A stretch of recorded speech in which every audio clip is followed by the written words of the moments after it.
Hello and welcome back to Football League World TV. I'm Marcus Ali and I'm delighted to be joined by Des Oldham for today's Nottingham Forest fan debate show. How are you doing today, Des? I'm good, thank you.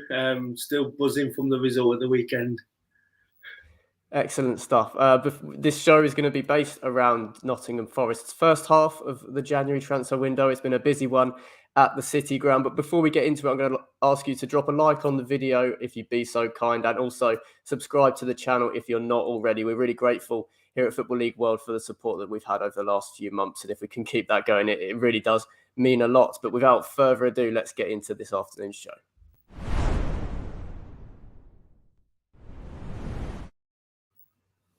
So our first port of call in assessing the January transfer window so far at Nottingham Forest, is going to be looking at the three signings that the club have already made this month.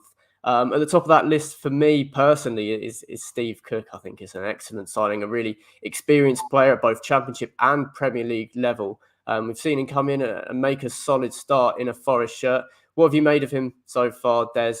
Steve Cook, has he lived up to the billing? Absolutely, he's been absolutely brilliant so far. What he brings to the team more than anything, as you'd expect, his experience. He wasn't a first choice anymore at Bournemouth, so we was a little unsure what we was getting from him.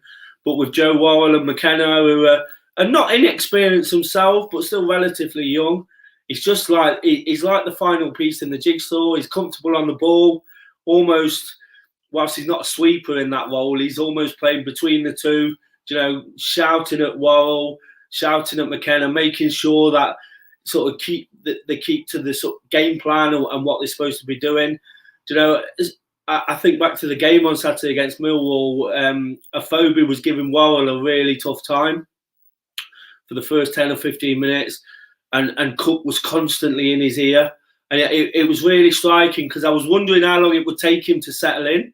As you go into a new club, and I'm sure it's like anything, starting a new job, you don't want to be calling all the shots, but I was waiting how long, and straight away he's come in and he's talking a lot. He's telling the players who are quite well established as it is what to do, and I think that's really important. Absolutely, yeah. I think Worrell and McKenna stick out as two players in the side that have definitely got their best years ahead of them and are definitely on an upward trajectory in their careers. Maybe Steve Cook's on the flip side of that, but it's a great chance for him to pass on that knowledge. Do you see him as an upgrade on Tobias Figueiredo, who's played in that role quite a lot this season? Well, that was the biggest question for me when he came in, because Figueiredo is a good defender, particularly in the air. He's really he wins a lot of headers. And he was important in that central role. And I've always thought Forest are better in a three, with a three at the back. Cooper does tend to change it for different games.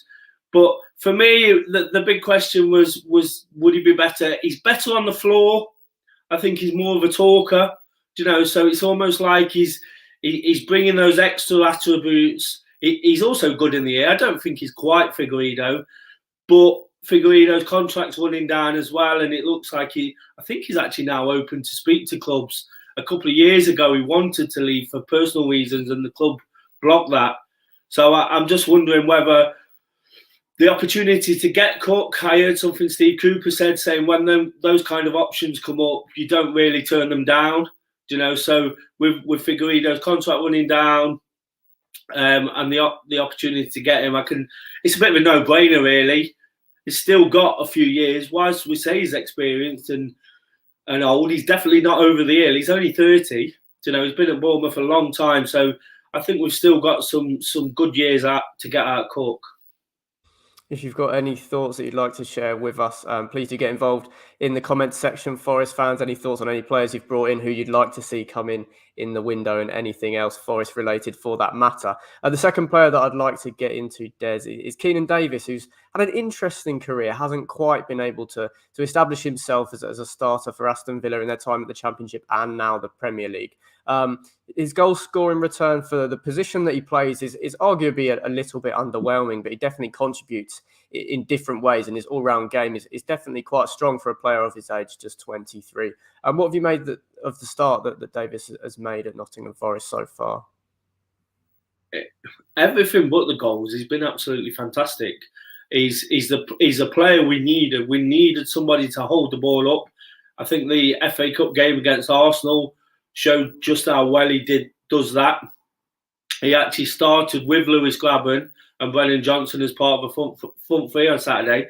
Played a slightly different role, almost coming in off the left-hand side. So he was turned around to face goal. And I think in that kind of position, you're going to see a lot more of a goal threat. Of course, that's the thing people are questioning. But I think he's got all the attributes to be a top player. I remember back to when Forest had Michael Antonio, and whilst he's nowhere near that level, Antonio was very raw at the start. You know, he was strong, he could hold people off, he had the pace. It was about putting it all together. And I think once Davis does that, I'd seen him a couple of times for Villa in the Premier League, even before I knew Forest was interested. And I always thought he looked a decent player, without the goal return. But for Forest, I think he's been brilliant. There was about a 20-minute spell at the start of the second half on Saturday where everything seemed to go through him. He'd almost become this battering ram. So he'd get the ball and he'd beat a man. It might be one of those with him. When he gets one, he might get two or three. He might be a confidence type striker where the goals follow. But in terms of performances so far, I really can't fault what he's done. I'm sure he'd be very flattered with that comparison to a younger Michael Antonio. Moving on to the third player that we're going to talk about who's come into Nottingham Forest already this month, and that's Richie Lauria.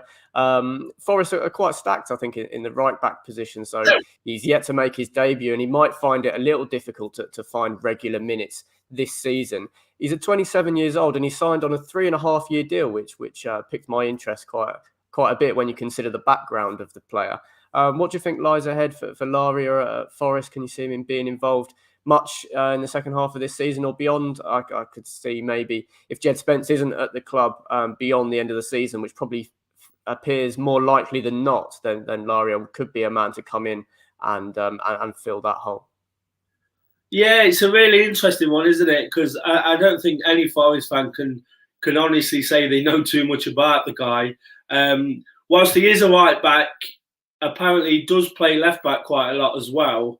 So left back's been an area we're really short of. Jack Colback's filling in for Max Lowe at the moment, and Max Lowe, not quite on the same level as Jed Spence, has had a massive impact in shaping that.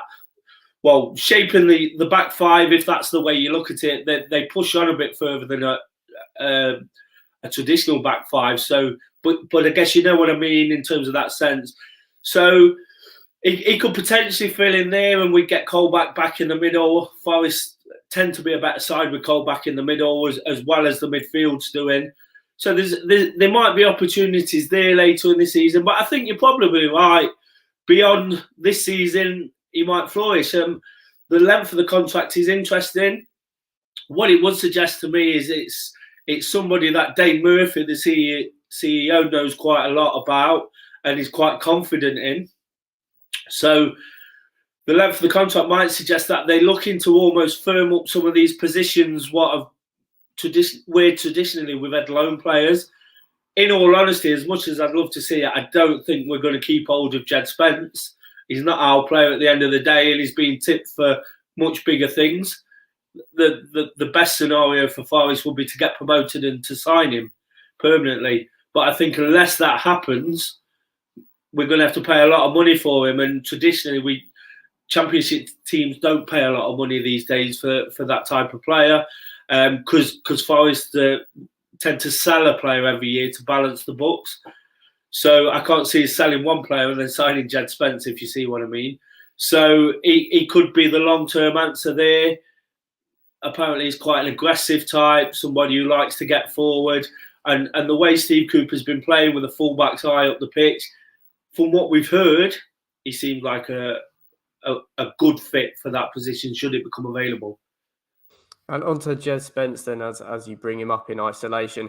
If I ask you to look into your crystal ball towards the end of the season, do you think maybe taking Forest out of the equation, that with or without Nottingham Forest, or even with or without Middlesbrough, do you see Jed Spence being a Premier League player for the 2022-23 campaign? I do, yeah. He's been phenomenal. The thing that Spence brings to the team is just a complete change of pace. Sometimes when you're under the cosh, it happened a few times at Millwall on Saturday. They really went hard at his first half. He takes us off the back foot and puts us onto the front foot with a couple of runs, and it really changes the outlook of a game. In all honesty, he's not the best defender in the world. He gets caught a little bit out of position. Perhaps that is because he's playing so high up the pitch.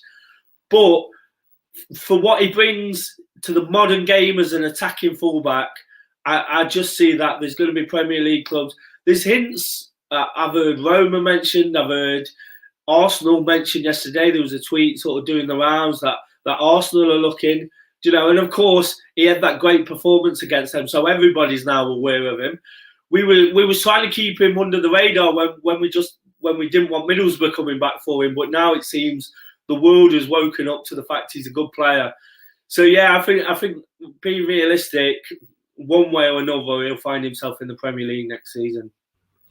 Next up, we're going to be looking at a couple of potential incomings at the City Ground in the next few weeks.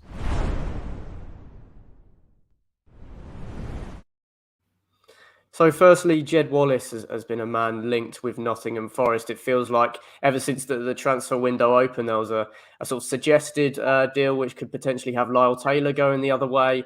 But it still remains to be seen how this one's going to play out. Wallace, of course, 27 years old, one of Millwall's most dangerous attacking players and has been consistently over the last few years. And crucially, his contract is up at the end of the season, so he could represent a little bit of value in the market this month.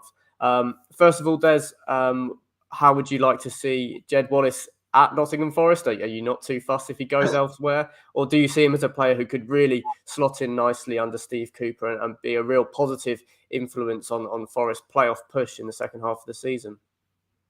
Oh, I'd absolutely love Forest to sign him.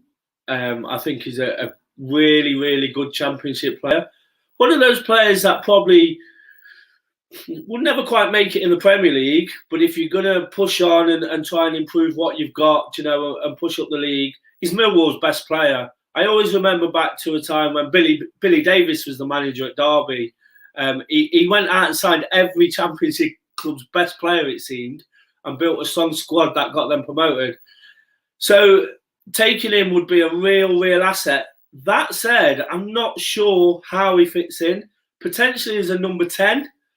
Potentially, I was just talking to friends at the match on Saturday. Does Cooper see him as an upgrade on Zinkernagel? I know from listening to interviews with Steve Cooper, whilst I think he rates Zinkernagel, he gets a little bit frustrated with him as well. And we don't play with that out-and-out winger that he seems to be at Millwall. So I'd imagine he'd be looking for him to play. He's a really, really good player, Jed Wallace. He impacts football games. And I know that sounds a bit obvious, but there's a lot of players that don't. There's a lot of players that kind of sail through them a bit too much in the Championship. And I think this guy, he chips in with goals. He creates lots of assists, and I think more importantly for me, rather than the fact it is actually Jed Wallace, it's the type of players we're now looking at. We've signed players in the past unknown, João Carvalho's, people like that. It's almost like we're gambling on them being top players. These now seem like safe bets. Steve Cook, Josh Boller, I think we're going to talk about. Jed Wallace, they seem like real safe bets. They're transparent signings if we make them. You know what you're getting. I love to see signings. You don't see it so much in the top of the English game anymore, where a player will leave one English team to another English team, and then you sort of see that dynamic change. But we've signed a lot of foreign players who've never even played for the club, and then we get our hopes built up, and then we get them dashed after that. So with these type of players, you kind of know you're going to get something from them. Whether they necessarily work out, that's another thing, isn't it? Lyle Taylor's the classic example of that. It's somebody who's never quite worked at Forest, despite the fact it was an exciting signing. I'd much rather go down this road with players like this than the path we've taken in the past, signing Portuguese or Greek players or that kind of thing. So I'm really excited about the fact we're looking at Wallace, somebody who's proven over 4, 5, 6 years, but also the fact we're getting the business done early, it seems. We've gone straight into the transfer window. None of this sort of 11th hour stuff, and it almost becomes a panic buy. They've identified the targets and they're going for them. Absolutely, and it does feel like a unique situation with Jed Wallace, someone that scored double figures in the last 2 seasons for a Millwall side that I think you could probably describe as defence first under Gary Rowett.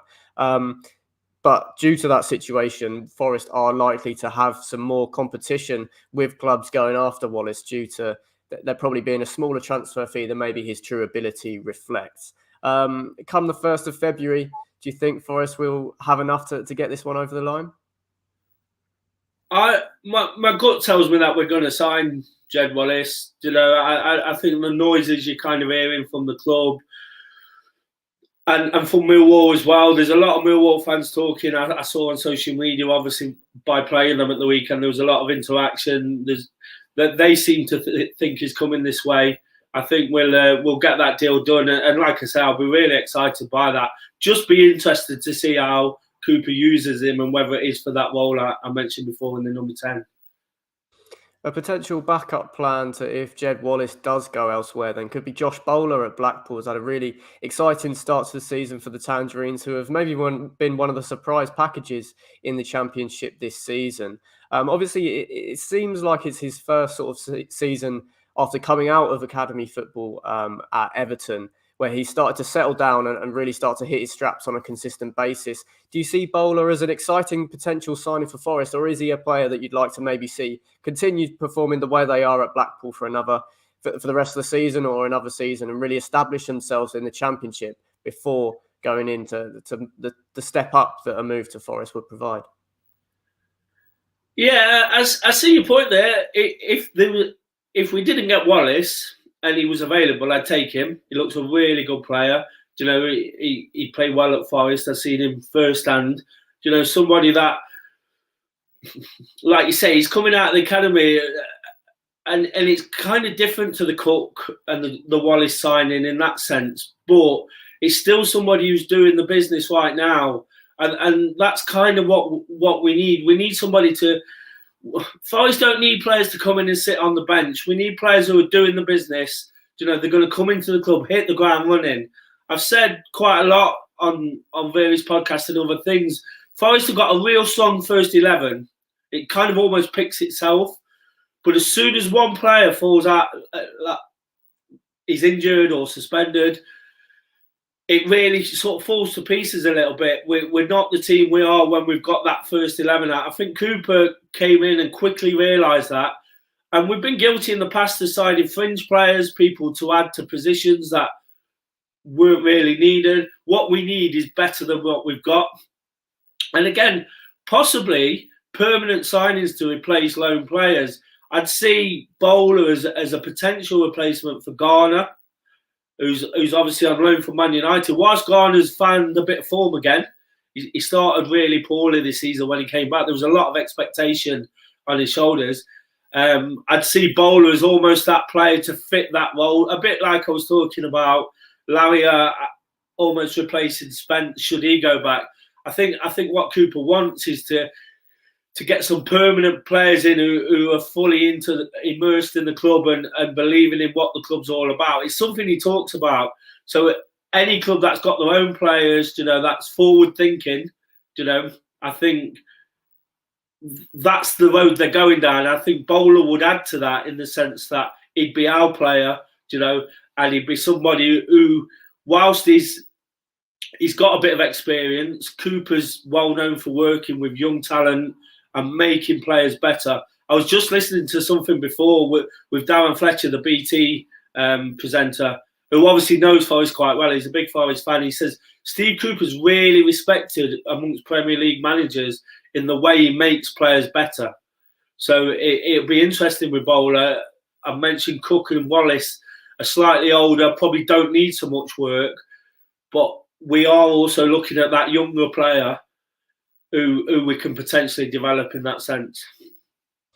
Next up, we're going to be talking about a player who could be heading towards a crossroads in his Nottingham Forest career this month.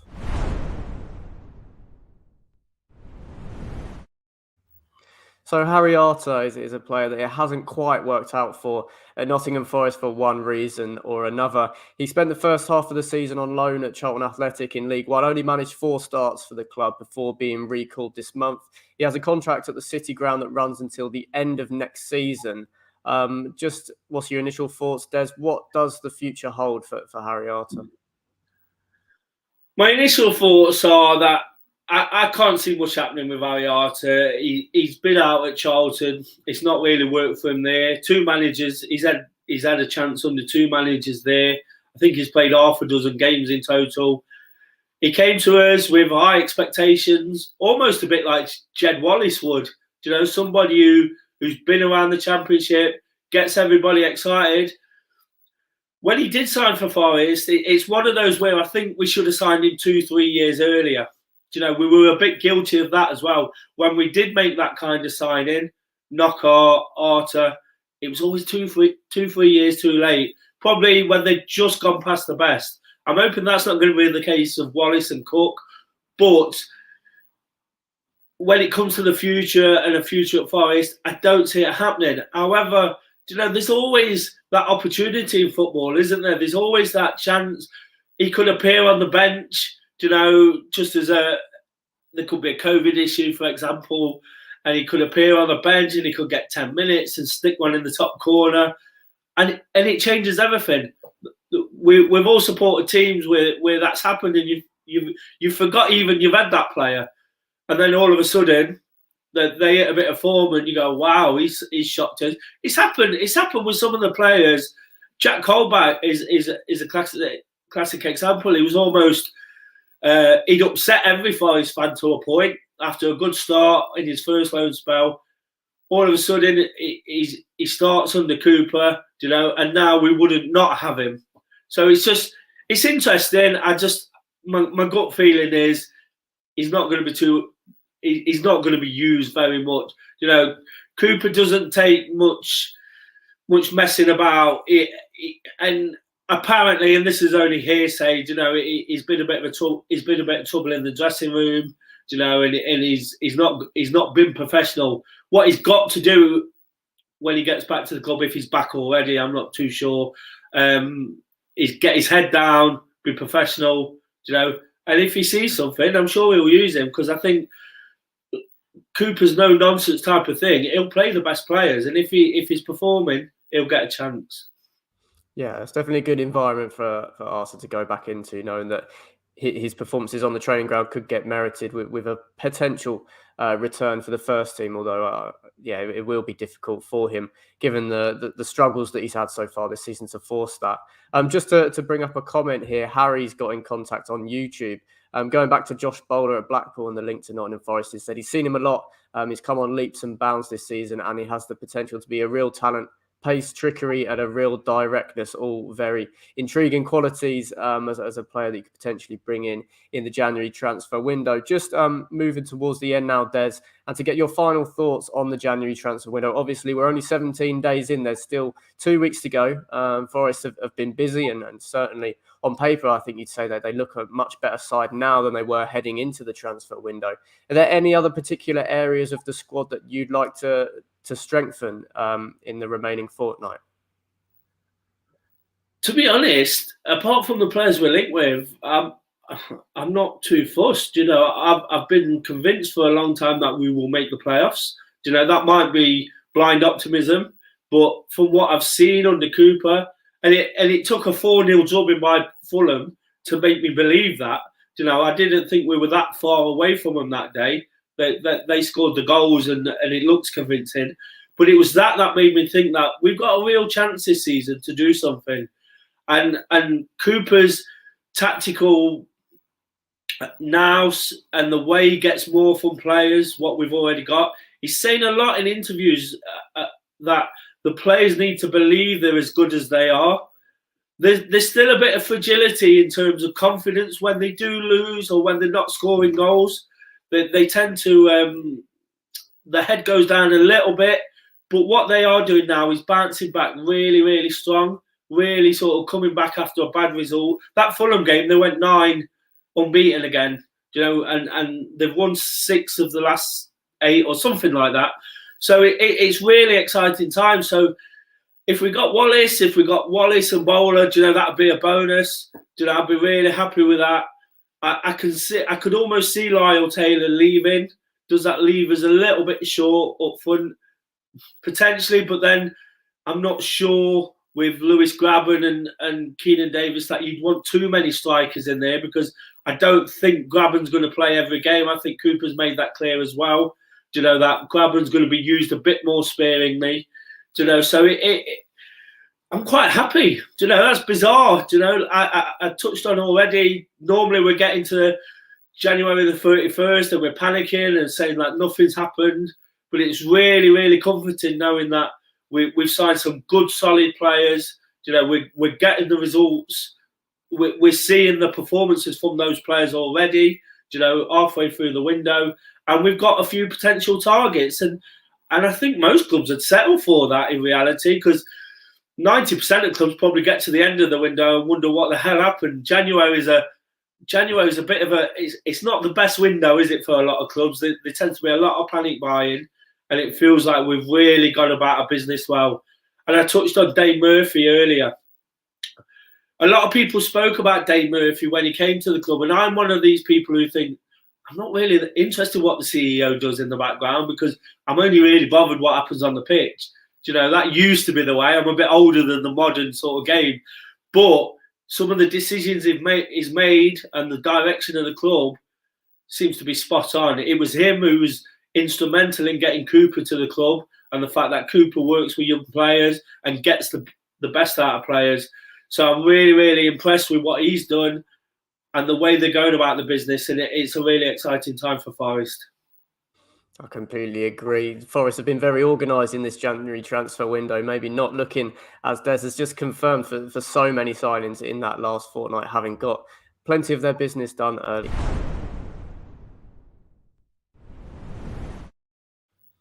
So that brings us to the end of the show, the Nottingham Forest fan debate show, where we've taken a look at the first half of the January transfer window at Nottingham Forest. Thank you very much for watching, and thanks a lot for joining me, Des. Really enjoyed your insight on today's show.